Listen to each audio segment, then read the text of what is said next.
ಪದಾರ್ಥಿ ಮಿತ್ರರಿಗೆ ನಮಸ್ಕಾರ. ನೀವೆಲ್ಲ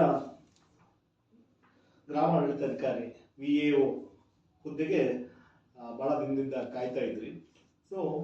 ಇವಾಗ 505 ಹುದ್ದೆಗಳು ಕರ್ನಾಟಕ ಪರೀಕ್ಷಾ ಪ್ರಾಧಿಕಾರ ಅದನ್ನು ಅನೌನ್ಸ್ ಮಾಡಿದೆ. ಆಲ್ಮೋಸ್ಟ್ 21 ಜಿಲ್ಲೆಗಳಲ್ಲಿ ಈ ಹುದ್ದೆಗಳು ಹಂಚಿಕೆಯಾಗಿವೆ. ಯಾರ್ಯಾರು ಇದಕ್ಕೆ ಅಂದರೆ ಎಕ್ಸಾಮ್ನ ತಗೊಳ್ಬೇಕು ಅಂತಿದ್ದೀರಾ, ಕೆಲವೊಂದು ಇಂಪಾರ್ಟೆಂಟ್ ಮಾಹಿತಿ ಏನು ಪ್ರಕಟಣೆ ಬಂದಿದೆ, ಆ ಪ್ರಕಟಣೆಯಲ್ಲಿರುವಂತಹ ಕೆಲವೊಂದಿಷ್ಟು ಇಂಪಾರ್ಟೆಂಟ್ ಮಾಹಿತಿ. ಮೊದಲನೇದಾಗಿ ಯಾರು ಅಪ್ಲೈ ಮಾಡಬಹುದು ಅನ್ನೋ ಒಂದು ಪ್ರಶ್ನೆ ಬರುತ್ತೆ. ಇದಕ್ಕೆ PUC ಅಥವಾ ಅದಕ್ಕೆ ಈಕ್ವಲೆಂಟ್ ಏನಿರುತ್ತೆ. PUC ಈಕ್ವಲೆಂಟ್ ಅಂತಂದ್ರೆ ನೀವು ಯಾವುದೋ ಈಕ್ವಲೆಂಟ್ ಎಕ್ಸಾಮ್ನ ಅನ್ಕೊಂಡು ಅಸ್ಯೂಮ್ ಮಾಡ್ಕೊಂಡು ಹಾಕೋದಲ್ಲ. ಕರ್ನಾಟಕ ಸರ್ಕಾರ ಏನು ಕೆಲವೊಂದು ಸುತ್ತೋಲೆಗಳನ್ನ ಹೊರಡಿಸಿದೆ. ಅಂದ್ರೆ CBSE ಅಥವಾ ICSE ನಡೆಸುವಂಥ 12ನೇ ತರಗತಿಯ ಎಕ್ಸಾಮ್ಸ್ ಇರ್ಬೋದು, ಅಥವಾ ಇತರೆ ಪರೀಕ್ಷಾ ಮಂಡಳಿಗಳು ನಡೆಸುವಂಥ 12ನೇ ತರಗತಿ ಇರ್ಬೋದು.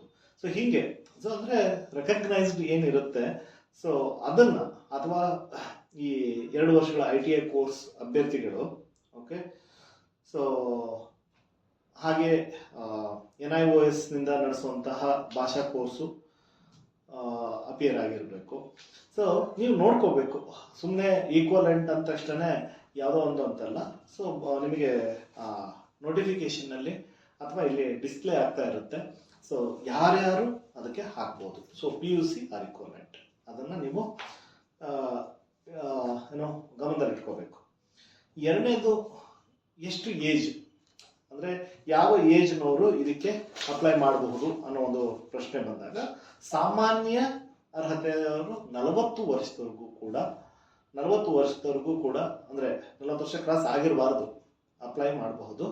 2A 2B 3A 3B ಇವರೆಲ್ಲರಿಗೂ 3 ವರ್ಷ ರಿಲ್ಯಾಕ್ಸೇಷನ್ ಇರುತ್ತೆ. ಹಾಗಾಗಿ 43 ವರ್ಷದವರೆಗೂ ಕೂಡ ನೀವು ಅಪ್ಲೈ ಮಾಡಬಹುದು. ಅದೇ ರೀತಿ ಪರಿಶಿಷ್ಟ ಜಾತಿ, ಪರಿಶಿಷ್ಟ ಪಂಗಡ, ಪ್ರವರ್ಗ 1 ಅಂದರೆ SC ST ಮತ್ತೆ ಕ್ಯಾಟಗರಿ 1 ಏನಿದೆ ಅವ್ರಿಗೆ ಮತ್ತೆ 2 ವರ್ಷ ರಿಲ್ಯಾಕ್ಸೇಷನ್ ಅಂದರೆ 45 ವರ್ಷ. ಟೋಟಲಿ ಜನರಲ್ ಮೆರಿಟಿಗೆ ಕಂಪೇರ್ ಮಾಡಿದ್ರೆ 5 ವರ್ಷಗಳ ಒಂದು ರಿಲ್ಯಾಕ್ಸೇಷನ್ ಇರುತ್ತೆ. ಅದನ್ನು ಹೊರತುಪಡಿಸಿ ಕೆಲವೊಂದು ರಿಲ್ಯಾಕ್ಸೇಷನ್ಗಳಿದ್ದಾವೆ. ಅದು ನಿಮಗೆ ಪ್ರಕಟಣೆಯಲ್ಲಿ ಇಲ್ಲಿ ಡಿಸ್ಪ್ಲೇ ಆಗ್ತಾ ಇರುತ್ತೆ, ಅದನ್ನು ಗಮನಿಸ್ಕೋಬಹುದು. ಉದಾಹರಣೆಗೆ ಮಾಜಿ ಸೈನಿಕರಿಗೆ ಒಂದಿಷ್ಟು ರಿಲ್ಯಾಕ್ಸೇಷನ್ ಇರುತ್ತೆ. ಆಮೇಲೆ ವಿಶೇಷ ಚೇತನ ಅಭ್ಯರ್ಥಿಗಳಿಗೆ ರಿಲ್ಯಾಕ್ಸೇಷನ್ 10 ವರ್ಷಗಳಿರುತ್ತೆ. ಅಥವಾ ಈ ಚೀತ ಕಾರ್ಮಿಕರಾಗಿರುವಂಥ ಅದರಿಂದ ಮುಕ್ತಿ ಪಡೆದಿರುವಂತಹವರು ಅವ್ರಿಗೆ ಒಂದು ಅಂದರೆ ಈ ರಿಲ್ಯಾಕ್ಸೇಷನ್ ಲಿಸ್ಟನ್ನ ಗಮನಿಸಿಕೊಂಡು ನೀವು ಅಪ್ಲೈ ಮಾಡಿ ಅಂತ ಹೇಳ್ತೀವಿ. ಇನ್ನು 3ನೇದು ವಯೋಮಿತಿ ಆಯಿತು. ಸರಿ ಆಯಿತು, ನಾವು ಎಲಿಜಿಬಲ್ ಇದ್ದೀವಿ, ಎಲ್ಲಿ ಅಪ್ಲಿಕೇಶನ್ನ ಹಾಕಬೇಕು. ಇಲ್ಲಿ ನಿಮಗೆ ಡಿಸ್ಪ್ಲೇ ಆಗ್ತಾ ಇರುತ್ತೆ. cetonline.karnataka.gov.in/KEA URL ಏನಿದೆ ಇಲ್ಲಿ ಡಿಸ್ಪ್ಲೇ ಆಗ್ತಾ ಇದೆ. ಹಾಗೆ ಎಷ್ಟನೇ ತಾರೀಕುವರೆಗೂ ಇದಕ್ಕೆ ಅಪ್ಲೈ ಮಾಡಬಹುದು ಅಂದರೆ ಕೊನೆ ದಿನಾಂಕ ಇದೇ ತಿಂಗಳು ಅಂದರೆ ಜುಲೈ 30ನೇ ತಾರೀಕು ಕೊನೆ ದಿನಾಂಕ. ಮತ್ತೆ ಅದಕ್ಕೆ ಬೇಕಾಗಿರುವಂಥ ಫೀಸ್ ಕಟ್ಟಲಿಕ್ಕೆ 1 ದಿವಸ ಎಕ್ಸ್ಟ್ರಾ ಇರುತ್ತೆ. ಜುಲೈ 31. ಓಕೆ, ಇನ್ನು ಇದು ಬಹಳ ಇಂಪಾರ್ಟೆಂಟ್ ಬಹಳಷ್ಟು ಜನಕ್ಕೆ. ನಾವು ಇದಕ್ಕೆ ಸೆಲೆಕ್ಟ್ ಆದರೆ ನಮಗೆ ವೇತನ ಶ್ರೇಣಿ ಯಾವುದಿರುತ್ತೆ, ಎಲ್ಲಿಂದ ನಿಮ್ಮ ಬೇಸಿಕ್ ಶುರು ಆಗುತ್ತೆ. 34,100ರಿಂದ ಶುರು ಆಗುತ್ತೆ. ಓಕೆ, ಕೊನೆಗೆ 67,600 ಗ್ರೇಡ್ವರೆಗೂ ಕೂಡ ನಿಮಗೆ. ಬಟ್ ಇದು ಕಾಲಕ್ಕೆ ಚೇಂಜ್ ಆಗುತ್ತೆ, ನೀವು ಇದನ್ನೇ ಅನ್ಕೊಳ್ಳೋ ಅವಶ್ಯಕತೆ ಇಲ್ಲ. 34,000 ಬೇಸಿಕ್ ಅಂದರೆ ಅಟ್ಲೀಸ್ಟ್ ನಿಮಗೆ ಒಂದು 50,000ವರೆಗೂ ಅಂತೂ ನಿಮಗೆ ಡೆಫಿನೆಟ್ಲಿ ಸಂಬಳ ಇರುತ್ತೆ. ಅದು ಕ್ಯಾಲ್ಕುಲೇಷನ್ ಇರುತ್ತೆ, ಅದಕ್ಕೆ ಟೈಮ್ ಚೇಂಜ್ ಆಗುತ್ತೆ, ಡೋಂಟ್ ವರಿ. ಆದರೆ ಒಂದು ಐಡಿಯಾ ಇರಲಿ ಅಂತ. ಇನ್ನು NPS ಫೆಸಿಲಿಟಿ ಇರುತ್ತೆ ಈ VAOಗಳಿಗೆ. ಶುಲ್ಕ ಎಷ್ಟಿರುತ್ತೆ ಅಂತಂದರೆ ಸಾಮಾನ್ಯ ವರ್ಗದವ್ರಿಗೆ ಮತ್ತು 2A 2B 3B ಇವರೆಲ್ಲರಿಗೂ ಕೂಡ 750 ರೂಪೀಸು. ಅದೇ ಪರಿಶಿಷ್ಟ ಜಾತಿ, ಪರಿಶಿಷ್ಟ ಪಂಗಡ, SC ST ಕ್ಯಾಟಗರಿ 1 ಮಾಜಿ ಸೈನಿಕರು ಮತ್ತು 3rd ಜೆಂಡರ್ಗೆ 500 ರೂಪೀಸ್ ಇರುತ್ತೆ. ಇನ್ನು ಫಿಸಿಕಲಿ ಚಾಲೆಂಜ್ಡ್ ವಿಶೇಷ ಚೇತನ ಅಭ್ಯರ್ಥಿಗಳಿಗೆ 250 ರೂಪಾಯಿ ಇರುತ್ತೆ. ಓಕೆ, ಶುಲ್ಕವನ್ನು ನೀವು ಪೇ ಮಾಡಲಿಕ್ಕೆ 1 ದಿನದ ಕಾಲಾವಧಿ ಅಂದರೆ 30ನೇ ತಾರೀಕು ಅಪ್ಲೈ ಮಾಡೋಕ್ಕೆ ಲಾಸ್ಟ್ ಡೇಟ್ ಅಂದರೆ 31 ಫೀಸ್ ಕಟ್ಟೋಕ್ಕೆ ಲಾಸ್ಟ್ ಡೇಟ್ವರೆಗೂ ಕಾಯಬೇಡಿ, ಬಟ್ ನಿಮ್ಮ ಗಮನಕ್ಕೆ ಇರಲಿ ಅಂತ ಹೇಳ್ತಾ ಇರೋದು. ಸೊ ಹಾಗಾದರೆ ಎಕ್ಸಾಮು ಯಾವತ್ತಿದೆ? ಸೊ ಇದರಲ್ಲಿ 2 ಪತ್ರಿಕೆ ಇದೆ. ಮೊದಲನೇ ಪತ್ರಿಕೆ ಅಕ್ಟೋಬರ್ 4 ಬೆಳಗ್ಗೆ 10:30 12:30. ಹಾಗೆ 2ನೇ ಪತ್ರಿಕೆ ಏನಿದೆ ಅವತ್ತಿನ ದಿವಸನೇ ಅಂದರೆ ಅಕ್ಟೋಬರ್ 4 ಮಧ್ಯಾಹ್ನ 2:30 4:30 ಇದೆ. ಸೊ ಆಬ್ವಿಯಸ್ಲಿ ಎಕ್ಸಾಮ್ ಟೈಪ್ ಏನು ಅಂತ ನಿಮಗೆಲ್ಲ ಗೊತ್ತಿದ್ದೇ ಇದೆ. ಆಬ್ಜೆಕ್ಟಿವ್ ಟೈಪ್ ಅಂದರೆ OMR ಆಪ್ಷನ್ 4 ಆಪ್ಷನ್ಸ್ ಇರುತ್ತೆ, ABCD. ಸೊ ಒಂದನ್ನು ನೀವು ಸೆಲೆಕ್ಟ್ ಮಾಡ್ಕೊಳ್ತೀರಾ. ಇನ್ನು ಬಹಳಷ್ಟು ಜನ ಈ ತಪ್ಪನ್ನು ಮಾಡ್ತೀರಾ, ಮಾಡಬೇಡಿ.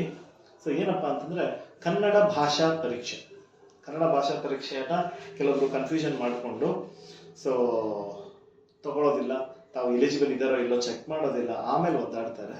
ಸೊ ಗಮನದಲ್ಲಿಟ್ಕೊಳ್ಳಿ, ಕನ್ನಡ ಭಾಷಾ ಪರೀಕ್ಷೆ ವಿಚಾರದಲ್ಲಿ ಏನು ಹೇಳುತ್ತೆ.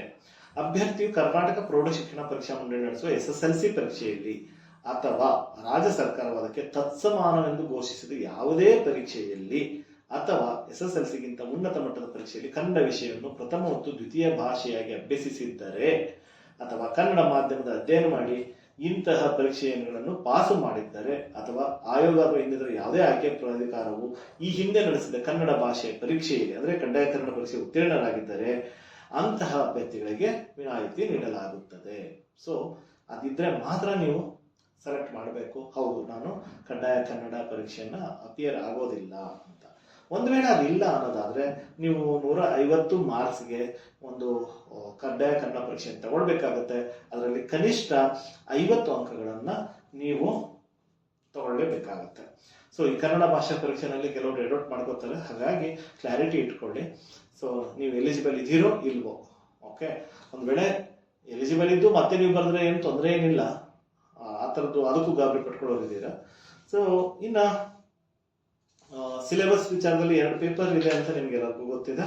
ಸೊ ಮೊದಲನೇದಲ್ಲಿ ಏನು ನೀವು KSಗೆಲ್ಲ ರೆಡಿ ಆಗ್ತೀರಾ, ಹಾಗೆ ಅದೇ ಥರನೇ VAದಲ್ಲೂ ಕೂಡ ಸೇಮ್ ಟು ಸೇಮ್ ಆಲ್ಮೋಸ್ಟ್. ಅಂದರೆ ನೀವು ಪ್ರಚಲಿತ ಘಟನೆಗಳು, ಅದಾದಮೇಲೆ day to day current affairs ಏನಿದೆ, ಹಾಗೆ ಭಾರತ ಸಂವಿಧಾನ ಅದ್ರ ಬಗ್ಗೆ ನೀವು ಸ್ವಲ್ಪ ಡೀಟೇಲ್ ಆಗಿ ನೋಡ್ಕೊಳ್ಬೇಕಾಗುತ್ತೆ. ಆ್ಯಕ್ಚುಲಿ ಜಾಸ್ತಿ ಕ್ವಶನ್ಸ್ ಬರೋ ಚಾನ್ಸಸ್ ಇರುತ್ತೆ. ಹಾಗೆ ಕರ್ನಾಟಕಕ್ಕೆ ಸಂಬಂಧಪಟ್ಟಂತೆ ಇತಿಹಾಸ ಇದೆ, ಹಾಗೆ ಕರ್ನಾಟಕಕ್ಕೆ ಸಂಬಂಧಪಟ್ಟಂತ ಭೂಗೋಳವೂ ಇರುತ್ತೆ. ಅಂದರೆ ಭಾರತದ ಭೂಗೋಳ ಇದ್ದೇ ಇರುತ್ತೆ, ಭಾರತದ ಇತಿಹಾಸದ ಜೊತೆಗೆ ಕರ್ನಾಟಕದ್ದಿದೆ ಅಂತ. ಇದ್ರ ಜೊತೆಗೆ ಸೊ ರಾಜ್ಯ ಮತ್ತು ಪ್ರಾದೇಶಿಕ ಆಡಳಿತ ಕುರಿತ ವಿಷಯಗಳಿದ್ದಾವೆ. ರಾಜ್ಯ ಮತ್ತು ಪ್ರಾದೇಶಿಕ ಆಡಳಿತ ಕುರಿತಂತ ವಿಷಯಗಳು ಅಂದರೆ ಗ್ರಾಮೀಣಾಭಿವೃದ್ಧಿ, ಪಂಚಾಯತ್ ರಾಜ್ ಸಂಸ್ಥೆಗಳು, ಗ್ರಾಮೀಣ ಸಹಕಾರ ಸಂಸ್ಥೆಗಳಿಗೆ ಸಂಬಂಧಪಟ್ಟಂತ ಕ್ವಶನ್ಗಳು, ಓಕೆ. ಸೊ ಇವೆಲ್ಲವನ್ನು ನೀವು ಎಕ್ಸ್ಟ್ರಾ ಓದ್ಕೊಳ್ಬೇಕಾಗತ್ತೆ. ಅಂದರೆ ಇದು ಪರ್ಟಿಕ್ಯುಲರ್ ಈ ಒಂದು ಪೋಸ್ಟ್ಗೆ ಸಂಬಂಧಪಟ್ಟ ಹಾಗೆ ನೀವು ತಿಳ್ಕೊಳ್ಬೇಕಾಗುತ್ತೆ ಪಂಚಾಯತ್ ರಾಜ್ ಬಗ್ಗೆ, ಹಾಗಾಗಿ ಇಟ್ಟಿದ್ದಾರೆ ಸಿಲೆಬಸ್ಗೆ. ಇನ್ನು ಪರಿಸರ ಸಂಬಂಧಿ ಸಮಸ್ಯೆಗಳು, ಅಭಿವೃದ್ಧಿ ಕುರಿತ ವಿಚಾರಗಳು, ಇವು ಎಲ್ಲ ಪರೀಕ್ಷೆಗಳಲ್ಲಿ ಇರುವಂಥದ್ದು. ಸೊ ನೀವು ಎಕ್ಸ್ಟ್ರಾ ಏನಪ್ಪಾ ಅಂತಂತಂದ್ರೆ ಇಲ್ಲಿ ಫೋಕಸ್ ಸ್ವಲ್ಪ ಗ್ರಾಮೀಣಾಭಿವೃದ್ಧಿ, ಪಂಚಾಯತ್ ರಾಜ್ ವ್ಯವಸ್ಥೆ, ಸಹಕಾರ ಸಂಸ್ಥೆಗಳು, ಕೋಆಪರೇಟಿವ್ ಸೊಸೈಟೀಸ್, ಇದು ಸ್ವಲ್ಪ ನೀವು ಫೋಕಸ್ ಮಾಡಬೇಕಾಗತ್ತೆ. ಒಟ್ಟು 100 ಪ್ರಶ್ನೆ ಇರುತ್ತೆ, 100 ಮಾರ್ಕ್ಸ್ಗೆ ಇರುತ್ತೆ, 2 hours ಎಕ್ಸಾಮ್. ಇನ್ನು ಸೆಕೆಂಡ್ ಪೇಪರ್ಗೆ ಬಂದರೆ, ಸೆಕೆಂಡ್ ಪೇಪರಲ್ಲಿ ನಿಮಗೆ ಇಲ್ಲೂ ಕೂಡ 100 ಪ್ರಶ್ನೆ 100 ಅಂಕ, 2 ಗಂಟೆನೇ ಇರುತ್ತೆ. ಸೊ ಇಲ್ಲಿ ಏನೇನಪ್ಪ ಅಂತ ಕೇಳಿದ್ರೆ, ಒಂದು ಭಾಗ ಸಾಮಾನ್ಯ ಕನ್ನಡ ಇರುತ್ತೆ, ಇನ್ನೊಂದು ಭಾಗ ಸಾಮಾನ್ಯ ಇಂಗ್ಲಿಷ್ ಇರುತ್ತೆ, 3ನೇದು ಕಂಪ್ಯೂಟರ್ ಜ್ಞಾನ ಇರುತ್ತೆ. ಸೊ ಈ ಸ್ಪರ್ಧಾತ್ಮಕ ಪರೀಕ್ಷೆಯಲ್ಲಿ ಅರ್ಹತೆ ಮಿನಿಮಮ್ 35% ಕಂಪಲ್ಸರಿ ತಗೊಳ್ಳೇಬೇಕು 2 ಪೇಪರಲ್ಲಿ. ತಗೊಂಡಿಲ್ಲ ಅಂತಂತಂದ್ರೆ ನೀವು ಎಲಿಜಿಬಲ್ ಆಗಲ್ಲ. ಫಸ್ಟ್ ಪಾಯಿಂಟ್ ಅರ್ಥ ಮಾಡ್ಕೊಳ್ಳಿ, 35% ತಗೊಂಡ ತಕ್ಷಣ ಸೆಲೆಕ್ಟ್ ಆಗೋ ಚಾನ್ಸೇ ಇಲ್ಲ. ಇದು ಮಿನಿಮಮ್ ಕಂಡೀಷನ್, ಅರ್ಥ ಆಗುತ್ತಲ್ವಾ? ಸೊ ಅದ್ರ ಮೇಲೆ ಅಂದರೆ ಅದು ವರ್ಸ್ಟ್ ಕೇಸ್, ಅದು ಕಟ್ ಆಫೇ 35% 36% ಹತ್ರ ಬಂದಾಗ ಇದು ಮ್ಯಾಟ್ರ್ ಆಗುತ್ತೆ. ಸೊ ಅದ್ರ ಬಗ್ಗೆ ತಲೆ ಕೆಡಿಸ್ಕೋಬೇಡಿ, ಹೈಯೆಸ್ಟ್ ಸ್ಕೋರ್ ಮಾಡೋದ್ರ ಬಗ್ಗೆ ಫೋಕಸ್ ಮಾಡ್ಕೊಳ್ಳಿ, ಓಕೆ. ಸೊ ಇನ್ನು ಇಲ್ಲಿ ನೆಗೆಟಿವ್ ಮಾರ್ಕಿಂಗ್ ಇದೆಯಾ ಅನ್ನೋ ಒಂದು ಪ್ರಶ್ನೆ ಬರುತ್ತೆ.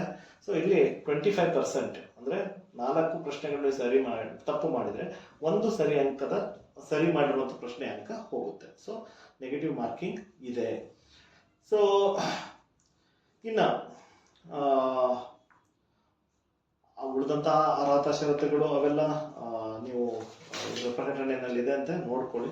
ಇನ್ನು ಇದಕ್ಕೆ ಬೇಕಾಗಿರುವಂತಹ ಕ್ಯಾಸ್ಟ್ ಸರ್ಟಿಫಿಕೇಟ್ಗಳನ್ನು ಪ್ರಾಪರ್ ಆಗಿ ವ್ಯಾಲಿಡಿಟಿ ಚೆಕ್ ಮಾಡಿಕೊಂಡು R D number validity check ಮಾಡಿಕೊಂಡು ಅಪ್ಲೈ ಮಾಡಿ. ಸುಮ್ಮನೆ ಯಾವುದೋ ಹಳೇದಿದೆ ಅಂತ ಅಪ್ಲೈ ಮಾಡಿ ಅದು ಆಮೇಲೆ ವ್ಯಾಲಿಡ್ ಇಲ್ಲ, ಅದು ಬೇರೆ ಒಂದು ಫಾರ್ಮ್ಯಾಟಲ್ಲಿ ಕೇಳಿದ್ದಾರೆ, ಸೊ ನಾನು ನೋಡ್ಕೊಳ್ಳಿಲ್ಲ, ಈ ರೀತಿಯಾದಂತಹ ಉದಾಹರಣೆಗಳನ್ನು ನೀವು ಹೇಳೋದನ್ನ ಮಾಡ್ಕೋಬೇಡಿ. ಸೊ ಅಥವಾ ಮಾಜಿ ಸೈನಿಕರಾಗಿದ್ದರೆ ಸೊ ನಿಮ್ಮದಕ್ಕೆ ಬೇಕಾಗಿರುವಂತಹ ಏನು ಈಗ ಆಲ್ರೆಡಿ ಕೆಲವೊಬ್ರು ಸರ್ವಿಸ್ ಪೀರಿಯಡ್ ಮುಗಿಸಿ ಅಲ್ಲಿ ವರ್ಕ್ ಮಾಡ್ತಾ ಇರ್ತೀರ, NOC ಅವಶ್ಯಕತೆ ಇರುತ್ತೆ. ಸೊ ನಿಮ್ಮ ಒಂದು ಡಾಕ್ಯುಮೆಂಟ್ಸ್ಗಳು ಏನಿದ್ದಾವೆ ಅವುಗಳ ಬಗ್ಗೆ ಫೋಕಸ್ ಮಾಡಿ. ಇನ್ನು ಗ್ರಾಮೀಣ ಅಭ್ಯರ್ಥಿಗಳು ಅಷ್ಟೇ. ಸೊ ಫಾರ್ಮ್ಯಾಟು ಏನು ಕೇಳಿದ್ದಾರೆ, ಹಳೆಯ ಫಾರ್ಮ್ಯಾಟಲ್ಲೇ ನಡೆಯುತ್ತಾ ಅಥವಾ ಹೊಸ ಫಾರ್ಮ್ಯಾಟ್ ಇದೆಯಾ, ಈಗ ಏನು ಕೇಳಿದರೆ ಅದ್ರ ತಕ್ಕಂಥ ಫಾರ್ಮ್ಯಾಟ್ ಇದೆಯಾ, ಆರ್ ಡಿ ನಂಬರ್ ಇದೆಯಾ, ವೆರಿಫೈ ಮಾಡ್ಕೊಂಡು ಇಟ್ಕೊಳ್ಳಿ. ಕನ್ನಡ ಮಾಧ್ಯಮದ ಅಭ್ಯರ್ಥಿಗಳು ಅಷ್ಟೇ.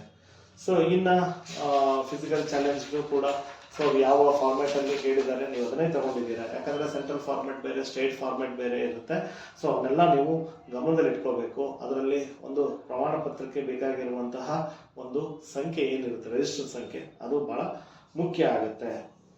ಸೊ ಇದಿಷ್ಟು ನೀವು ಗಮನದಲ್ಲಿ ಇಟ್ಕೋಬೇಕು.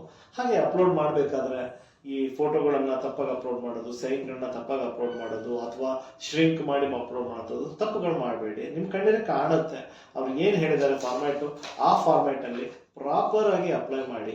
ಇವತ್ತೆಲ್ಲ ಆನ್ಲೈನಲ್ಲಿ ಬೇಕಾದಷ್ಟು ಸಾಫ್ಟ್ವೇರ್ಗಳಿದೆ, ಜಸ್ಟ್ ಅದನ್ನು ರೀಸೈಜ್ ಮಾಡಿಕೊಡ್ತೇವೆ. ಸೊ ನೀವು ಅದನ್ನು ಬಳಸ್ಕೊಂಡು ಆರಾಮಾಗಿ ಅಪ್ಲೈ ಮಾಡ್ಬೋದು. ತಪ್ಪು ಮಾಡಬೇಡಿ, ನೋಡ್ಕೊಳ್ಳಿ ಒಂದ್ಸರಿ ಕರೆಕ್ಟಾಗಿ ಬಂದಿದೆಯಾ ಬಂದಿಲ್ವಾ ಅನ್ನೋದನ್ನು ಕರೆಕ್ಟಾಗಿ. ಯಾಕೆ ಅಂತಂದರೆ ಆಮೇಲೆ ನೀವು ಏನೇ ಕಷ್ಟಪಟ್ಟರು ಕೂಡ ನಿಮಗೆ ಅದನ್ನು ಸರಿಪಡಿಸ್ಕೊಳ್ಳೋಕೆ ಒದ್ದಾಡಬೇಕಾಗತ್ತೆ, ಕೋರ್ಟ್ಗಳಿಗೆ ಹೋಗ್ಬೇಕಾಗತ್ತೆ. ಆ ಥರ ಬೇಕಾದಷ್ಟು ಕೇಸ್ಗಳನ್ನ ನಾವು ನೋಡಿದ್ದೀವಿ.